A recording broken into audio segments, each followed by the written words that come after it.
제가 사실 예전에는 세력을 이겨보려고 했어요. 그래서 상승 나오면 따라 들어가고 그러다 물리고 손절하고 결국 저는 이길 수 없다는 걸 인정하게 됐습니다. 대신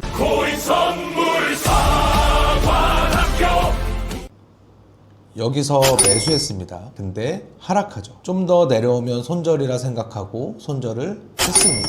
근데 정확히 제 손절가를 찍고 다시 급격히 상승합니다. 반대로 급격히 하락하는 구간에서 숏을 잡았습니다. 또 상승하면서 내 손절가만 건드리고 다시 폭락해요. 그래서 대부분은 이렇게 생각합니다. 혹시 세력이 내 포지션을 보고 있는 거 아니야? 아닙니다. 세력은 애초에 관심도 없어요. 세력은 개인 투자자를 보는 게 아니라 유동성을 봅니다. 즉, 손절이 몰려있는 곳, 주문이 쌓여있는 곳, 거기에 돈이 있기 때문이죠. 문제는 대부분의 개인 투자자들이 항상 같은 자리에서 진입하고 항상 같은 자리에서 손절을 하거나 청산을 당합니다. 저도 처음에는 이해하지 못했어요.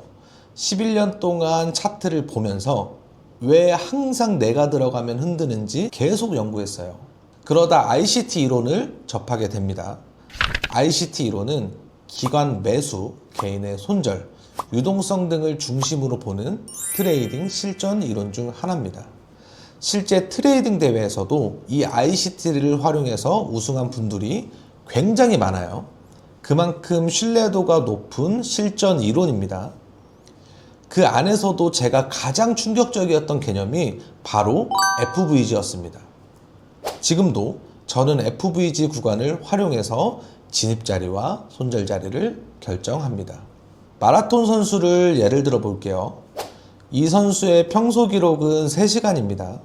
근데 경기 초반에 너무 흥분해서 평소보다 훨씬 빠른 페이스로 달리기 시작했어요.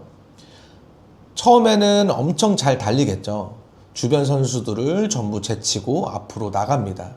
근데 과연 이 선수 끝까지 그 속도를 유지할 수 있을까요? 대부분 그렇지 못하죠. 결국 체력이 떨어지면서 자신의 원래 페이스와 비슷하게 결승점에 들어오게 됩니다. 시장도 똑같습니다. 가격이 천천히 움직일 때는 매수와 매도가 균형을 이루고 있는 상태예요.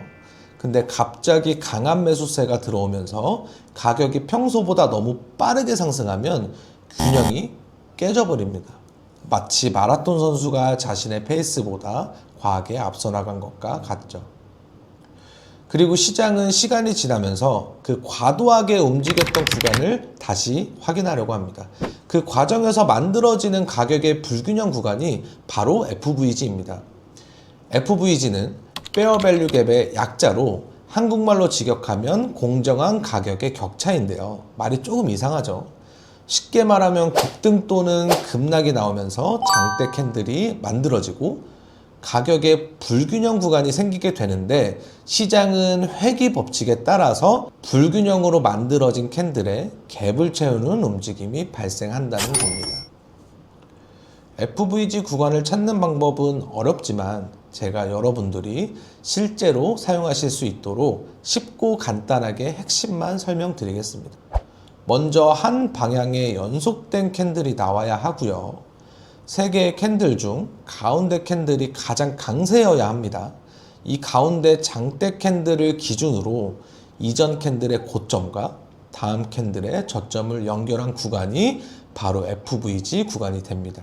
이 FVG 구간은 강한 지지 구간이 되고 지지를 받고 상승할 확률이 높아지게 됩니다. 반대로 하락 추세에서의 FVG 구간을 찾는 방법도 동일합니다. 3개의 연속된 음봉 캔들을 찾고 이 중 가운데 캔들이 가장 약세여야 하겠죠. 가운데 캔들 기준으로 이전 캔들의 저점과 다음 캔들의 고점을 연결하면 FVG 구간이 만들어집니다. 이 구간은 반대로 강한 저항 구간이 될 거고 저항을 받은 뒤 추세에 맞춰 다시 하락할 확률이 높아지게 되는 겁니다. 시장은 이 빈 공간을 다시 테스트하는 경우가 많은데 우리는 이 빈 공간에서 무서움을 느끼고 항상 손절을 하게 되는 거죠. 그리고 세력은 이 공간에서 테스트를 하고 다시 갈 길 가는 겁니다. 자, 차트를 한번 볼게요. 여기 장대 양봉이 나왔습니다. 강하게 상승했죠. 그리고 FVG 구간이 생성됩니다. 이후 가격이 다시 내려옵니다. 이때 많은 사람들은 떨어지네 라고 생각하는데 실제로는 테스트하는 과정이죠. 그리고 해당 구간에서 지지를 받고 다시 상승합니다. 이게 ICT 트레이더들이 가장 좋아하는 패턴 중 하나이고요. 제가 사실 예전에는 세력을 이겨보려고 했어요. 그래서 상승 나오면 따라 들어가고 그러다 물리고 손절하고 결국 저는 이길 수 없다는 걸 인정하게 됐습니다. 대신 세력의 심리를 파악하는 공부를 했죠. 세력이 매수한 자리를 저희가 따라갈 수는 없어요. 개인들은 이미 시세가 나온 자리에 들어갑니다. 다만 시세를 따라가는 대신에 시세가 되돌아오길 기다리고 세력의 심리에 맞춰 매수 매도를 하기 시작했습니다. 그 이후에 제 손절 횟수는 눈에 띄게 줄어들었고 이런 방법을 계속해서 공부했어요.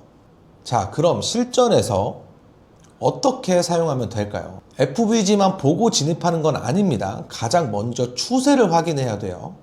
초보자라면 200 이동평균선 하나만 보세요.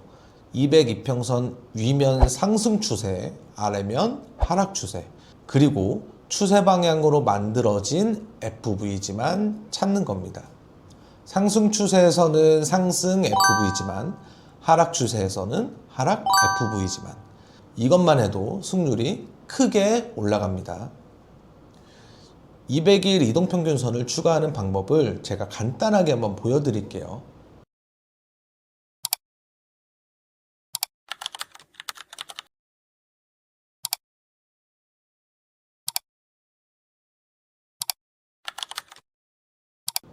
이렇게 설정하시면 되고, 참고로 저는 7, 25, 50, 100, 200 이평선을 설정해 둡니다.